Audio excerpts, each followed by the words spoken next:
Hello friends, welcome back to the Jazz Ranch. I'm going to be continuing now with my great jazz piano licks.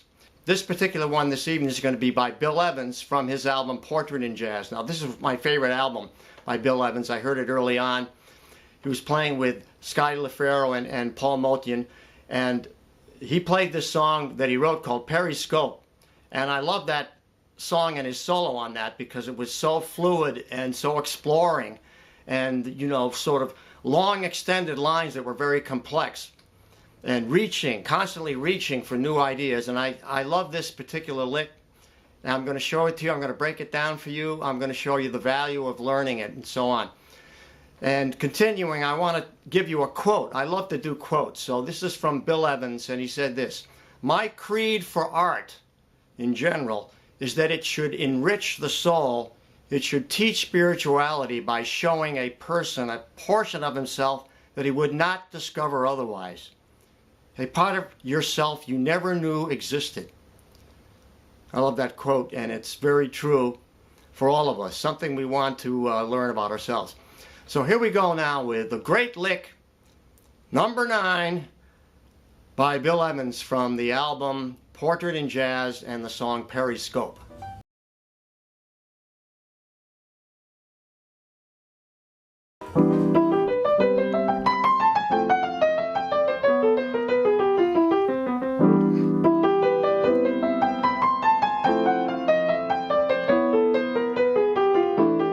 Here's Bill Evans' lick from measure whatever, from Periscope, from Portrait in Jazz. Goes like this.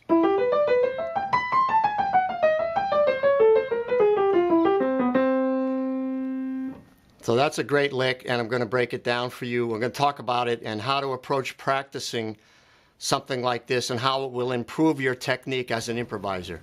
This is chapter 26, lesson 2 of my book in volume 2, and it's called Elements of Improvisation, and these are approach tones to target tones. So you can take any target tone. In this particular case it uses the 5th of a C chord or a C7 chord, and it shows you the various approaches. So there's 12 varieties here, and there's more than that. And in the Bill Evans lick he uses quite a few varieties of approach tones. But this is important to study this and practice it on all target tones, all the approach tones that are possible on target tones, to learn bebop exercise. This is a bebop exercise. So now for a practical application, I take the song Indiana and I write out a solo and I show you all the various techniques and all the approach tones. So approach tones and target tones. So here you have the application of the exercises, which is very important. And that's something that I do throughout my book. This is a great lick to learn because it really fits into an easy chord progression. It's a 3-6-2-5 into 1 in the key of C. But there's so many chromatic notes in this and chromatic approach tones, and they're in a variety of different ways that it's really interesting to learn, and it will really build your technique in the way to play on bebop licks. In other words, ascending, descending, chromatic movement, chromatic approach tones, and all this sort of thing. So it's just an E minor, 7, A minor, 9 to D minor, 9 to G7, flat 9 to C6, 9. So it's a 3-6-2-5 progression. But what you have is these ascending lines now in arpeggios like this. And then the A minor starts on 2 actually. I'm gonna count it in 8th notes. So we'll go 1, 2, 3, and 4, and 1, and 2, and 3, and 4, and 1, and 2, and 3, and 4, and 1, and 2, and 3, and 4, and 1, and 2, like that. So I'm going to count it like that. And that's the easy way to practice it. And you don't have to worry about the phrasing or making it swing or even playing the left hand if you want to just start out by practicing it very emphatically like this.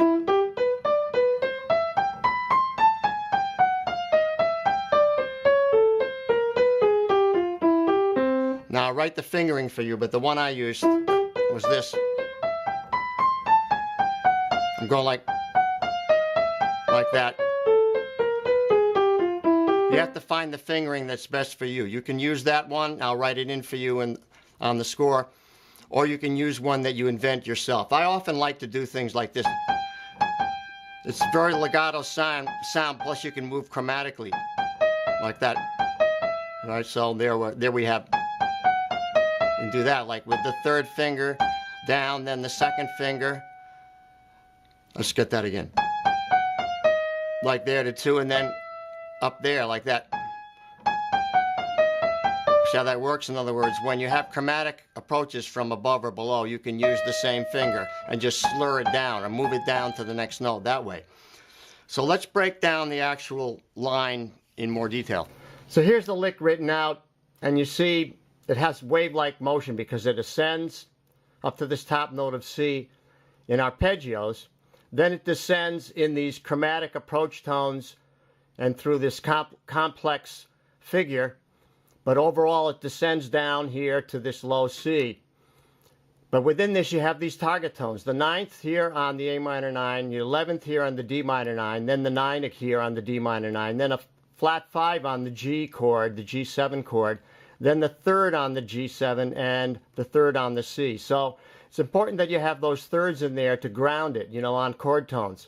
Otherwise, it'd be a little nebulous. But that grounding really makes it feel like it resolves. The whole line resolves. It goes somewhere, it travels, it goes through all this complex stuff, in which you have chromatic approach tones, descending, ascending, all these combinations that I talked about, and then ending up on a third and the root.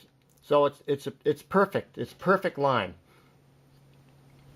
Like I said, what makes this so fascinating is the variety of moves that are in it. And so like to get your fingers and your hands moving in those directions, you know, ascending, descending, chromatic, all the possible ways it could move, hitting target tones and approach tones. Like, so here you have just a straight arpeggio on E minor. It goes to the 9th of A minor, right up to A minor.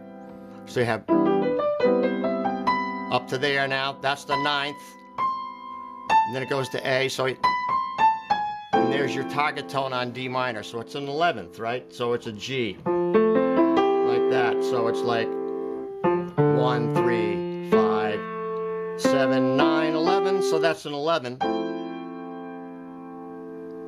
And then it goes down chromatically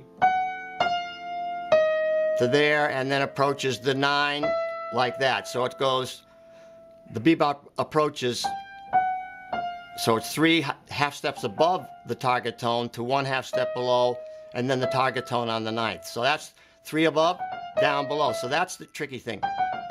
Like that, and then up, then down here to that target tone on the G13. So you have a half step above to half step below, targeting on the flat 5, and then another one. That's maybe the hippest line right there. So you're approaching that target tone on the G7 flat 9, which is the 3rd from a whole step above to a whole step below to a half step above to a half step below. There you go. So that's a classic. So you could do that. Yeah, you could do that in different keys. It would sound great. Like in F, it's this. See?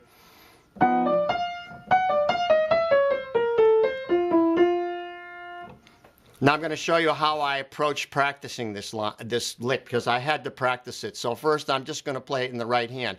So practice it very emphatically and slowly like this. Because you have to get the fingering down.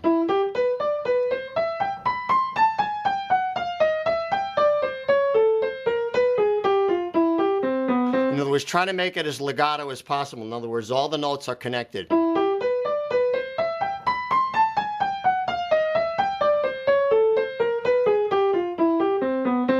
You want to get a nice legato sound, very slowly, very emphatically, and you do that as many times as possible, you know. And then you can gradually speed it up. Don't change the feel of it. Just keep that same feel, like this. Punctuated, punctuated.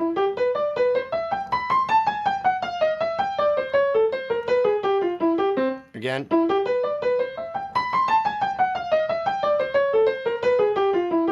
you know, you get up to a certain point and then you'll mess it up. So then you have to like go back slower again, practice it more emphatically, keep doing it over and over and over again. I guarantee if you do it over and over again 61 times, by the 61st time you will have it down.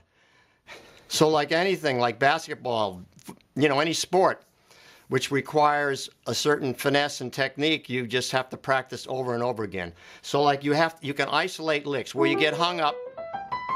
Like say you get hung up here, just practice this lick that much. Divide these little moves into segments like this. Do that much. Or do this one. Do that one. Or this one. You know. Now, after you practice this enough times, you've developed a new technique in your hands for maneuvers.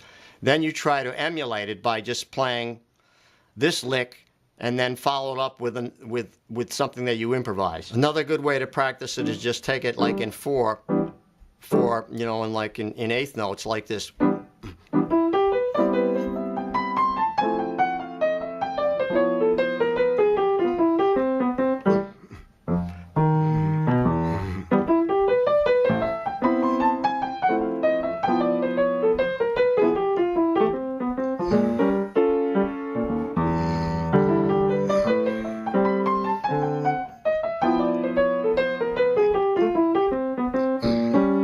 You know, if you examine this lick, you can see that Bill Evans had his influences in bebop players, you know, from bebop players like Bud Powell, you know, Art Tatum, and so on. But he has his own way of seeing it, and he plays these elongated lines which use bebop techniques of approach tones, chromatic approach tones, and that sort of thing, and target tones that are on unusual notes like the 11th or the sharp 5. So I just want to conclude that practicing bebop concepts, linear concepts, you know, like this, are important to become a better improviser, because, you know, all jazz and all jazz improvisation really is coming from, in the modern age now, from bebop, and then extending it. We go into fourths and we go into pentatonic scales and all that, but this is not about that. This is just about analyzing a great lick, which is this Bill Evans lick is. And it's extended, so to be able to play that and have fluidity and make it, you know, have it flow and have it work and just come out sounding great, that's what you're striving for. So this is a good one to practice for that. Wrapping up, thanks so much for tuning in. And I hope you like this lesson. Please write to me. I'd love to hear from you. Give me some feedback if you learned something from this tutorial. And tell me about your favorite pianists and what licks they might have played, or, you know, send me a link so I can check them out. You know, I have maybe Bud Powell coming up, and of course Horace Silver perhaps, and of course Ahmed Jamal, and a few others. So Errol Garner and so on. So tell me your ideas. Give me your ideas. I'd love to hear from you. And until next time, I'll say in the words of my great friend Hermie Dressel, God rest his merry soul, swing loose. And we'll see you next time around. Bye-bye.